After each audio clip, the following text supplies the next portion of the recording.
Selamat datang di Hendra Blog, tempat belajar tak pernah berhenti. Terima kasih telah bergabung dengan kami. Bersama dengan saya, hamba Allah sebagai moderator di sini.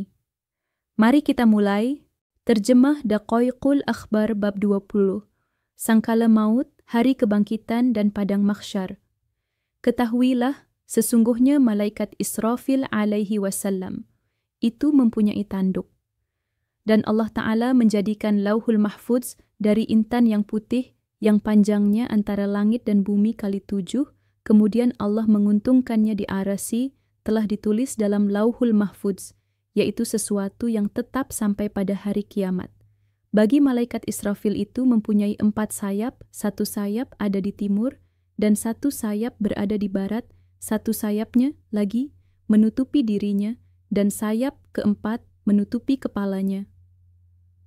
Wajahnya malaikat Israfil itu kuning karena dari rasa takut kepada Allah Ta'ala yang menundukkan kepalanya yang memandang ke arah Arasy. Dan salah satu dari kakinya Arasy dengan kekuasaan Allah.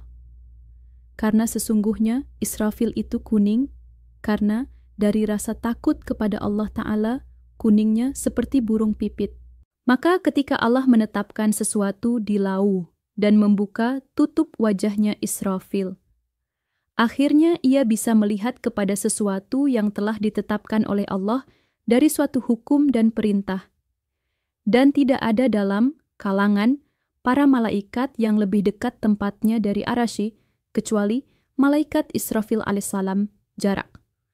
Antara Israfil dan Arasy ada 7 tabir dari beberapa tabir, sampai kepada beberapa tabir kira-kira jarak dalam perjalanan 500 tahun, dan jarak antara Jibril dan Israfil itu ada 70 tabir.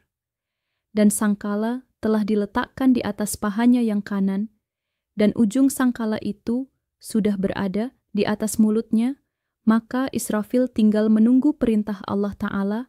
Kapan datangnya perintah itu, maka ia tinggal meniup dalam sangkala. Ketika telah habis masa, usianya, dunia, maka sangkala itu didekatkan wajah Israfil, lalu Israfil mengumpulkan sayapnya yang 4. Kemudian dia meniup sangkala. Ada yang mengatakan, malaikat maut menjadikan salah satu kedua telapak tangannya berada di bawah bumi yang ke-7, dan yang lain berada di atas langit yang ke-7, maka ia mencabut seluruh ruhnya penduduk langit dan penduduk bumi, tidak tersisa makhluk di dalam bumi kecuali iblis laknatullah alaihi, dan tidak tersisa makhluk di langit kecuali Jibril, Mikail, Israfil, dan Israel As, dan mereka itu adalah termasuk makhluk yang dikecualikan oleh Allah Ta'ala. Di dalam firman Allah Ta'ala, dan tiuplah sangkala, maka matilah siapa yang di langit dan di bumi, kecuali siapa yang dikehendaki Allah. Al-Quran, Az-Zumar 68. Gambaran bentuk sangkala. Dari Abu Hurairah radhiyallahu anhu, ia berkata, Nabi sallallahu alaihi wasallam bersabda, sesungguhnya Allah Ta'ala menciptakan sangkala itu mempunyai 4 cabang. Di antara cabang itu ada di Maghrib, sebelah barat. 1 cabang ada di Masyrik, sebelah timur. 1 cabang berada di bawah bumi ke-7 yang paling bawah, dan 1 cabang ITV terletak di atas langit ke-7 yang bagian atas. Di dalam sangkals itu ada beberapa pintu menurut bilangan ruh. Dan di dalam sangkala juga terdapat 70 rumah. Dan di dalam 1 rumah dari 70 rumah ditempati ruhnya para malaikat, dalam 1 rumah dari 70 rumah ditempati ruhnya para jin, dalam 1 rumah dari 70 rumah ditempati ruhnya para manusia, dalam 1 rumah dari 70 rumah ditempati ruhnya para setan, dalam 1 rumah dari 70 rumah ditempati ruhnya para binatang hina dan binatang melata sehingga semut, sampai sempurna ada 70 macam. Lalu Allah Ta'ala memberikan sangkala ini kepada Israfil al. Israfil itu meletakkan sangkala itu di mulutnya dengan menunggu kapan ia diperintah meniup sangkala itu, maka ia akan meniup 3 kali tiupan. Tiupan pertama mengejutkan. Tiupan kedua mematikan. Tiupan ketiga membangkitkan. Hudzaifah bertanya, "Ya Rasulullah, bagaimana keadaan para makhluk ketika sangkala itu ditiup?"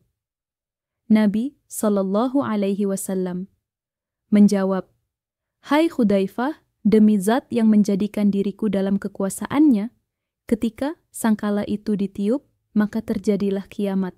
Seseorang yang mengangkat sesuap makanan ke mulutnya, maka belum sampai ia makan suapan itu, sudah terjadi kiamat, dan kendi yang sudah berada di mulut seseorang yang hendak meminumnya, maka sebelum ia minum air kendi tersebut, sudah terjadi kiamat."